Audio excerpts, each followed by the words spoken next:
So let's talk about risk-taking. What kind of risks are you willing to take today that you weren't when you were younger? Because I think that's one of the big thresholds. I definitely find myself more interested in physical risk and business risk, and don't tell my employers. But all that kind of stuff that you sort of say, wait a minute, I only got, 40 more left or 50 more left? It's now or never. I mean, who would like to jump in? I'm not going to start with anybody. Take a risk. You took such a big risk to run for office. Could you talk a little Well, I about did. I will talk about it because I decided to run for Congress. I mostly had been working in nonprofit organizations and doing public policy work. And then I was very unhappy with the person who was a 7-term Democratic incumbent in a Democratic district, and really unhappy with him. And I decided to run for office. And everybody that I talked to mostly said, don't do it, with only a couple of exceptions.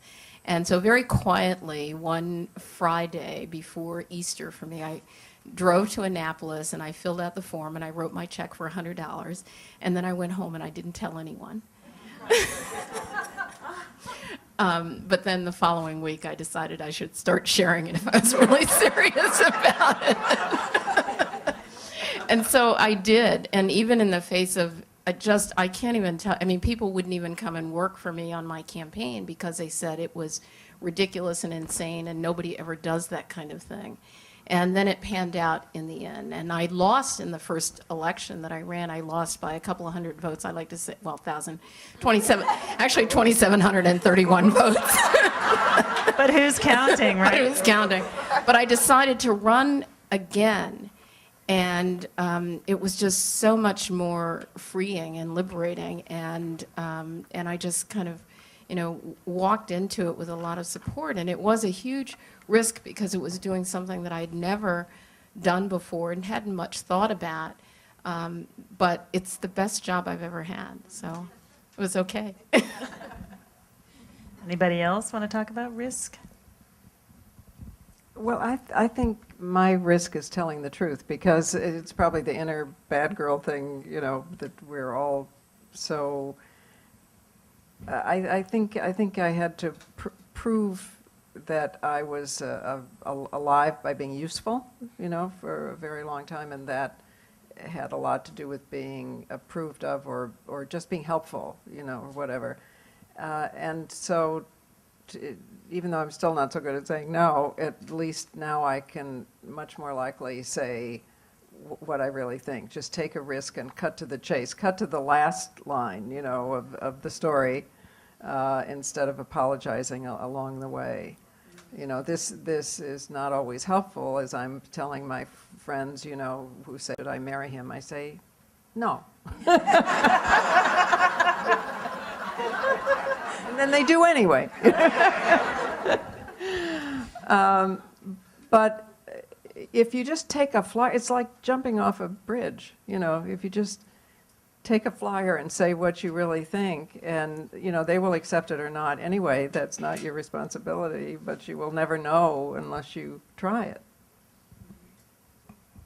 Well, I think for me the big risk turned out to be writing in the first person. I spent so much time editing other people's words and trying so hard to get their voice out. You can't hear? Oh. Yeah. Talking to the top. That it was, I didn't even think I had an editorial voice. My voice was comments and criticisms and suggestions and improvements. And when, because I was thrown off this cliff, the only way to stay connected to words was to write, I began to try to figure out what I thought in order to write about it. And my editors, Wendy Wolf, who is a wonderful editor and couldn't be here tonight, but kept saying to me, you have to put yourself in here. You have to tell your story. And I kept saying, but who cares? That's sort of the way I feel about Facebook, by the way. We're going to have her on Facebook, don't worry. But the more I I realized that I had things to say, the more I was anxious to say them, and the more proud I was of having said them. So putting my ideas and myself out there in that way was the biggest risk, I think, in this stage of my life.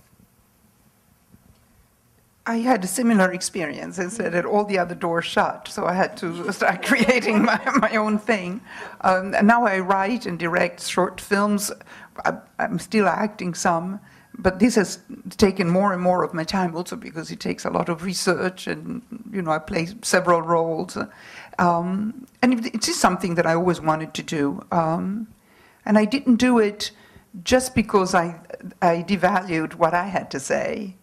So working for somebody else who wrote the script or another director seems to me much more valid than do my own film and voice my voice. Yeah, so it was similar. But now nobody wants me, so I can voice it. I don't even have to fight it. No, we want her. She did a wonderful no regrets thing. I didn't mean it as a victim. She's very wanted. We actually opened up a new page and more at the back page, and Isabella was our first no regrets person.